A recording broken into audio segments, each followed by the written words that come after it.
तो वो कहते हैं ना, आप एक वो महल तामीर हुआ था ख्वाबों का, वो टूट जाता है और उसके बाद फिर जो वो एक रियल लाइफ आती है तो उनकी आंख खुल जाती है। जब मर्द उसको मेंटेन नहीं कर पाता, जिम्मेदारी को अदा नहीं कर पाता, ठीक है, तो तब जाके खुला के केसेस होते हैं। अस्सलाम वालेकुम नाजरीन, अनऑफिशियल FA TV के साथ मैं हूं आपका मेज़बान उस्मान पराचा। आज हमारे साथ मौजूद हैं एडवोकेट अनम शाहिद साहिबा। उनसे हम बात करेंगे तलाक और उससे रिलेटेड जो मसाइल ख़वातीन को पेश आते हैं, उसमें उन्होंने जब कचहरी आना होता है, केस लड़ना होता है, तो उसमें वो अपने किस तरीके से अपने आप को पेश कर सकती हैं कचहरी में और वो किस तरीके से केस लड़ सकती हैं। जी अस्सलाम वालेकुम। वालेकुम अस्सलाम। मैडम, पहले तो आपका शुक्रिया कि आपने टाइम दिया। आप ये बताएं कि आजकल हमारे माशरे में तलाक के बहुत सारे मसाइल चल रहे हैं, रोज़ बरोज़ हमें देखने को मिलता है, सुनने को मिलता है, तो ख़वातीन भी आती होंगी कचहरी में और यहाँ पर उनको क्या करना चाहिए, किस तरीके से उनको आप अवेयर करेंगे कि जब वो आएँ और इस तरह के कोई फैमिली मैटर्स को लेकर आएँ तो उनको कैसे डील करना चाहिए उनको? बिस्मिल्लाहिर्रहमानिर्रहीम। पहले तो मैं अनऑफिशियल TV का शुक्रिया अदा करना चाहती हूँ कि उन्होंने इतना अच्छा टॉपिक सिलेक्ट किया है अवेयरनेस के लिए, क्योंकि हमारे मुल्क में जो बेशतर मसाइल हैं वो अनअवेयरनेस की वजह से हैं। लोगों को आगाही नहीं है ना अपने हकूक़ के बारे में, ठीक है, और ना अपने फ़राइज़ के बारे में कि उनको क्या करना है। तो इसके लिए बड़ा अच्छा टॉपिक है।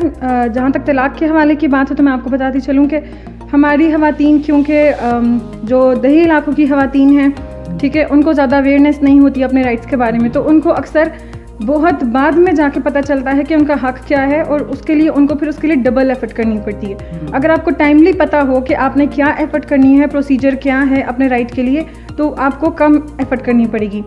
हमारे फैमिली लॉज ऑर्डिनेंस जो हैं वो उनको सेक्शन 8 में डिवोर्स का प्रोसीजर सारा बताते हैं, और डिवोर्स के अलावा भी कुछ ऐसे तरीक़ाकार हैं जिनसे मैरिज डिज़ोल्व हो सकती है। लाइक सेक्शन जो 8 है वो हमें डिफरेंट मोड्स बताता है, जिसमें से एक खुला भी है।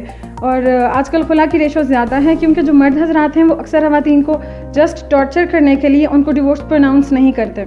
अगर उनको प्रोनाउंस कर भी दें तो उनको वर्बली मतलब वो उसको देते हैं, रिटन में नहीं देते, ऑफिशियल डिवोर्स नहीं होती। और ख़वातीन को क्योंकि पता नहीं होता कि अगर तलाक एक बार दी है या 3 दफ़ा दी है तो उसकी असल में काउंटिंग कितनी है, कानूनन कितनी है और शरन कितनी है, तो इसलिए जो ख़वातीन हैं वो इसी में कंफ्यूज रहती हैं और वो अदालत में नहीं आती। उसके लिए मैं एक टिप देना चाहूँगी कि जब भी कोई औरत जिसको घर में मसला हो और उसको पता हो कि शायद 3 तलाक़ें हो गई हैं, ये एक हुई है, तो सबसे पहले किसी लॉयर से कांटेक्ट करे, ठीक है, उससे बात करे, उसको बताए कि ये सिचुएशन है, और बिल्कुल ऑनेस्टली ट्रूली। अक्सर हमने देखने में ये भी चीज़ नोट की है कि जो हमारे क्लाइंट्स हैं वही पूरी बात नहीं बताते, ठीक है, पूरी बात वो कहते हैं लॉयर से और डॉक्टर से कभी कोई बात छुपानी नहीं चाहिए आपको, ठीक है, क्योंकि ये दोनों चीज़ें आप लोगों के लिए ख़तरनाक साबित होती हैं। तो सबसे पहले एक अच्छा लॉयर हायर करें जिससे आप कंसल्टेशन लें कि आगे प्रोसेस क्या है डिवोर्स का। जी मैडम, तो आप ये बताएं कि आपने बड़े अच्छे तरीके से बताया कि किस तरीके से ख़वातीन को आना चाहिए और लॉयर से बात करनी चाहिए, तो आया हमारे माशरे में आजकल ये डिवोर्स के मसाइल बहुत ज़्यादा होंगे, इसकी जो मेन वजह है वो क्या है? आपने इसकी मेन वजह क्या निकाली है? हमारे यहाँ पे सोसाइटी में असल में जो डिवोर्स की रेशो है वो ज़्यादा हो रही है, उसकी बहुत सारी वजूहात हैं, ठीक है। हमारी ब्रोकन फैमिलीज़ आजकल बहुत ज़्यादा देखने में आ रही हैं, जिसकी वजह से हमारे जो बच्चे हैं वो बहुत सफ़र कर रहे हैं, ठीक है, उनकी एजुकेशन इससे अफेक्ट होती है। जो इसकी रीज़न्स मैंने ऑब्ज़र्व की हैं वो अभी तक जो है बर्दाश्त नहीं रहा लोगों में बिल्कुल भी सब्र नहीं रहा कि चीज़ों को मैनेज कैसे करना है, कॉम्प्रोमाइज़ लाइफ में कैसे करना है। और एक जो बड़ी वजह है वो है पॉवर्टी, गरीबी, क्योंकि जो मर्द हज़रात हैं काम नहीं है, ठीक है, तो उसकी वजह से फिर जब फैमिली डिस्टर्ब होती है तो ख़वातीन कहती हैं कि हमारा मेंटेनेंस राइट है, बच्चों का राइट है, जो है भी सही, कानूनन भी और शरन भी है, ठीक है। तो पॉवर्टी एक बहुत बड़ा जो है रीज़न है खुला के केसेस में इजाफा करने के लिए। जब मर्द उसको मेंटेन नहीं कर पाता, जिम्मेदारी को अदा नहीं कर पाता, ठीक है, तो तब जाके खुला के केसेस होते हैं। दूसरी एक बड़ी वजह यहाँ पे ये है लव मैरिजेस, यहाँ पे बहुत ज़्यादा होती हैं।